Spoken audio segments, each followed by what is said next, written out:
In our next planning example, a 1-ton motor has to be lifted and placed onto a transport trolley or vehicle. An overhead beam is available to which we can attach a chain block. The motor will be cradle slung as a lift eye is not fitted, so we'll use two 13mm slings of suitable length. A 16mm sling will be used to attach the chain block to the beam, along with some rubber insertion to protect the sling around the sharp beam edges. The chain block we shall use is rated at 2 tons, thus allowing a 100% factor of safety for lifting a 1-ton load. We'll also require 2 solid planks, onto which the motor can rest upon the vehicle or trolley.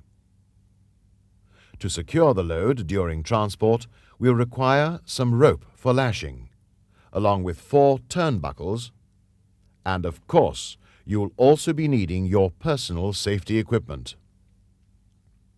To summarize, any lifting or moving task involving heavy equipment requires 3 basic steps in preparation, namely: 1. Look at the task. 2. Think how it can best be done. And 3. Plan and collect the equipment that you'll need to do the job.